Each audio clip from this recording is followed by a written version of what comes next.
Hi, good morning, ma'am.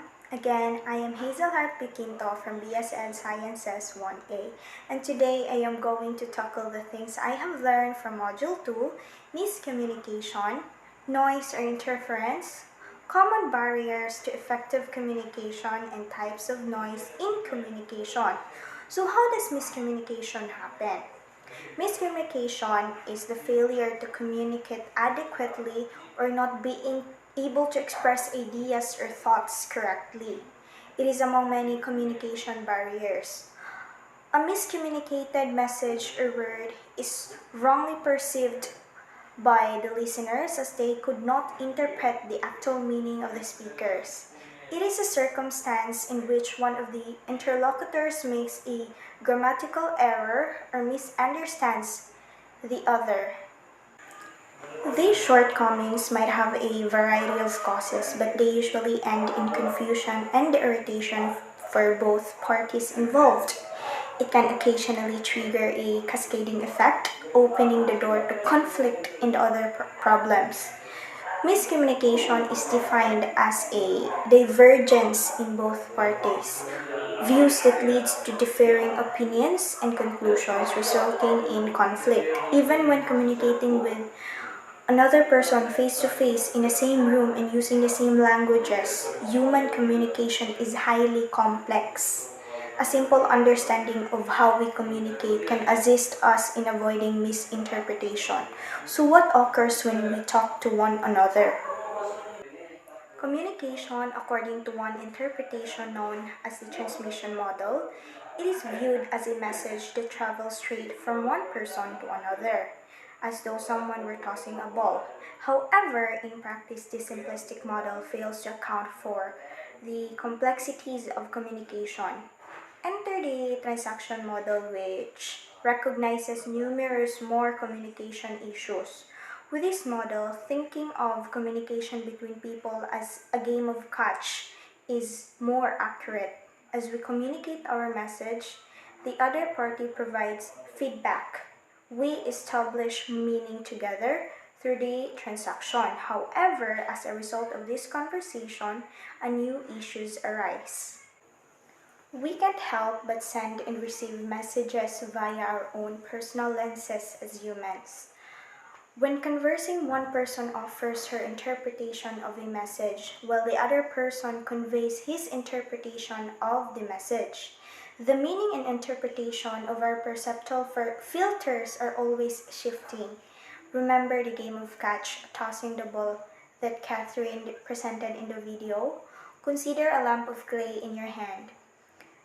Each person molds it to meet their own unique perceptions based on a variety of factors such as prior knowledge or experience, age, race, gender, ethnicity, religion, or family background. Simultaneously, each individual interprets the message they received depending on their relationship with the other person, as well as their unique knowledge of the semantics and connotation of the specific words spoken. Other cues such as traffic or a growling tummy may also divert their attention.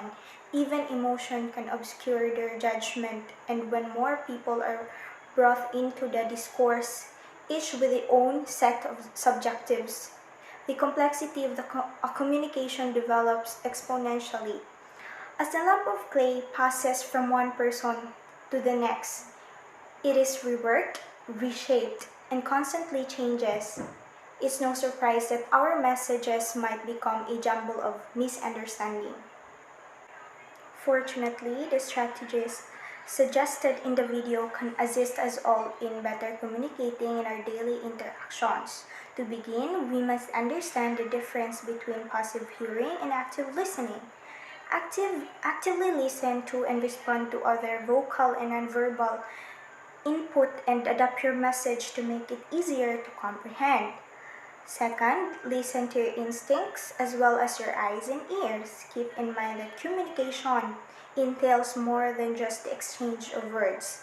Three, as you try to be understood, take your time to comprehend. And four, last but not the least, be aware of your own personal filters. You came into contact with your culture, community, and family. Don't believe everything you think. Don't just consider how you see yourself. As a result, you'll be able to work more efficiently. Moving on to the next topic, the 10 barriers to effective communication.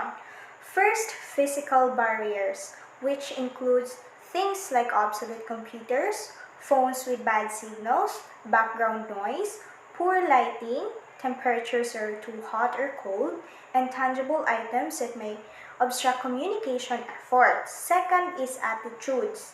Strong emotions such as anger or sadness can taint your objectivity, as can being extremely nervous, having a personal agenda, or asserting a need to win the argument. These interfering emotions are referred to as emotional noise.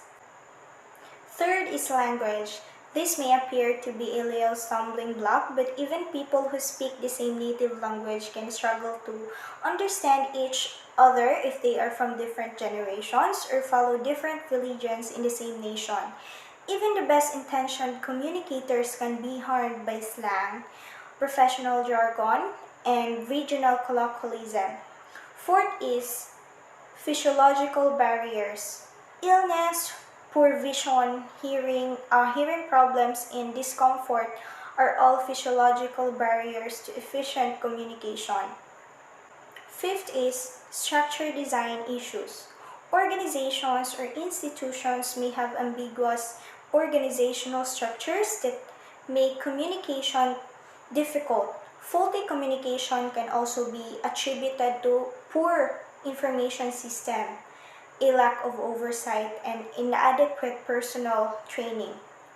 Six is cultural noise. People sometimes make assumptions about others based on their cultural background and also associated stereotypes.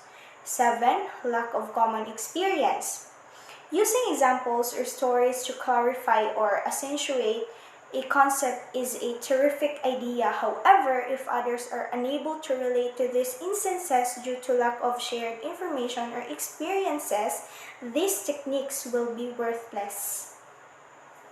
8. Ambiguity and overuse of abstractions. Too many generalizations, proverbs, or sayings can lead to a lack of clarity, which can lead to misinterpretation. 9. Information overload. Processing large amounts of information takes time, and many details can overwhelm and divert the audience's attention away from the main point. And lastly, we have jumping to conclusions. Making assumptions without first hearing all the facts can be problematic at best and disastrous at worst.